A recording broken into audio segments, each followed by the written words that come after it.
एवदोनिसै दा fingerprint fingerprint नोगासिनो बस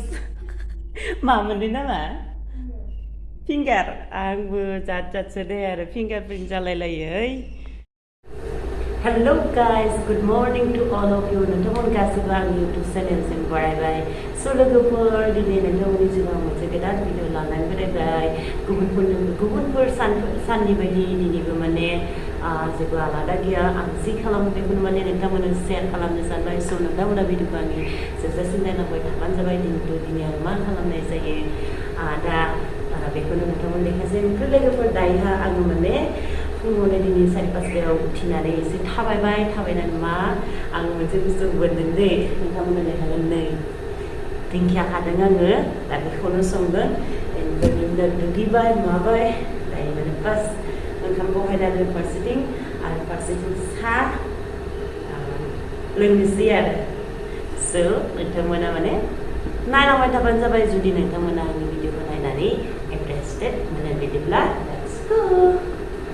लोगोफोर दा नैया जोङो साहाखौ लोंनोसै लाल साहा बारा एखेबारे बाथियावसो आंनो जगर पाटिफोरा लाबोजोबनाय जायाखै ओंखायनो आरो नै बेयावसो माने फिंगारखौ बानायदों ओमफ्राय नैया दा लोंदोनोसै आरो जोङो साहाखौ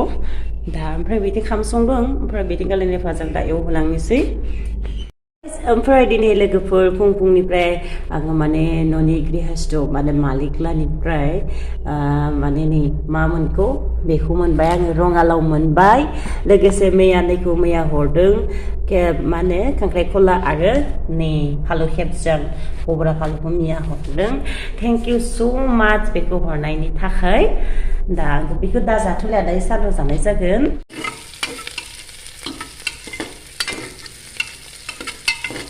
लासै बुस्थुफोरखौ बायहोलांगोन आरो उनावहा केराहि बायदिसिनाफोरा गैया ओंखायनो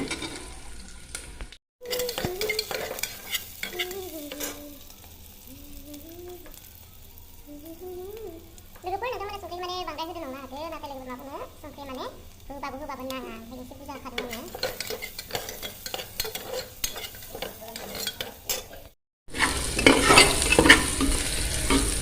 दा लोगोफोर माने बेखौ होनोसै दायो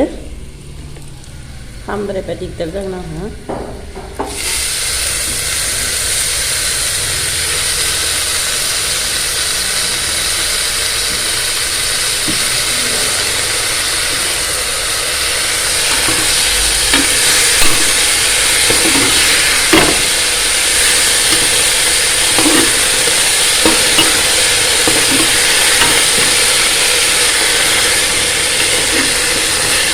दाउदै मोननायबा जि गोथाव जागौमोन मैया दाउदै दैनो थानायखौ जाना लाफ्लांबाय आरो बिदि दिंखिया खानाय जागोन होननानै सानाखैमोन आंबो लोगोफोर समानो माने ओरैबायदि थाङो माने समय निस्थ होनना बुङोना हमबायलाना समय गतिहिल बायदिसिना होनना बुङो एसामिसाव ओरैबायदि माने स्पिडाव थाङो समा होसोनानो मोना मानो होनबा लोगोफोर आङो नै 5:30 उथिनानै दा नै 8 बाजिबाय निया बेफोरखौ नायनानै आरो आंहाबो एकदम ओंखारनो जाबाय बे खावसेथिं ओंखामखौ फस'ना दोनदों ओमफ्राय दा नै स्कुल आंनिया माने जेराव आंनि खामानि बे खामानियाव थांनांगौ जासिगोन दा लोगोफोर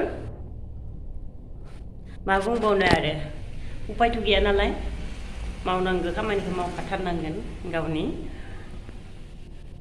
लोगोफोर दा नै जों जानायखौ स्टार्ट खालामबाय ओमफ्राय लोगोफोर जि इसेल' जाबाय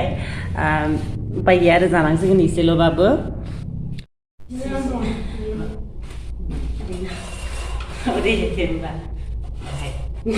इसेल' दे मानो सिनाय मोनाखै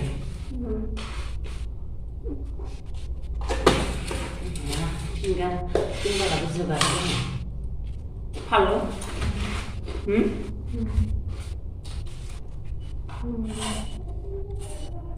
जानोसै लोगोफोर दा हुदानो आंहा नै आलासि मावखो हुदा जाहैनो आंनिया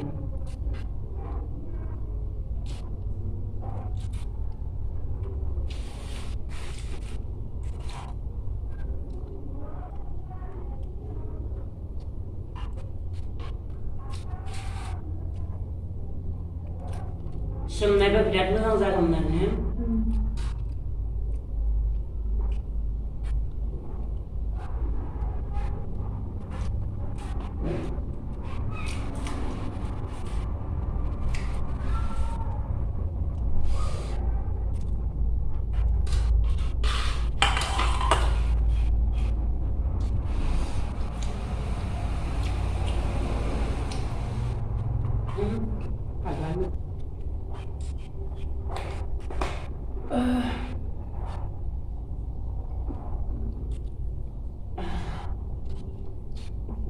नांखाबायमोन लोगोफोर ओंखाम जानानै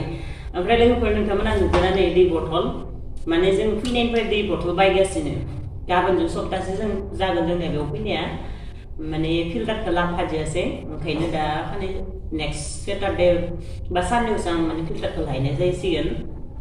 बिथिं आरो टेमाखौबो नोंथांमोननो देखायगोन आं इसिबां दै बायना लोंबाय जोङो माने दैया बारा मोजां नङा नालाय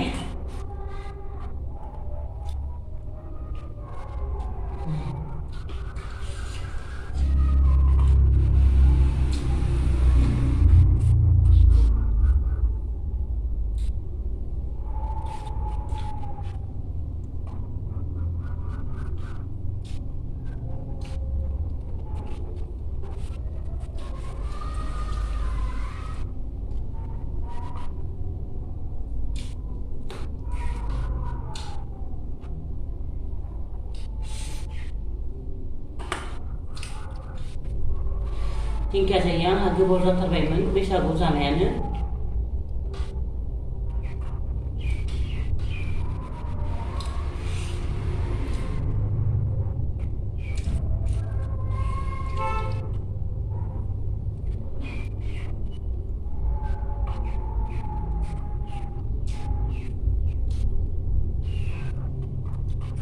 लोगोफोर माने ओरैबायदि हाखु दाखु जाबाय माने उपाय गैनानै दाबोसो ओंखाम जाखांबाय आङो ओमफ्राय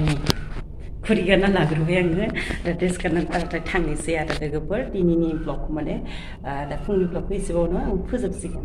अके बाय बाय लोगोफोर फिन लोगो मोनफिनगोन नोंथांमोना जुदि नायनानै मोजां मोनदोंब्ला लाइक शेयार आरो कमेन्ट खालामनो दा बावलां लोगोफोर नै बिराद हाखु दाखु ओंखारबोबाय आरो दिनैनि थाखाय एसेनोसै भिडिअआ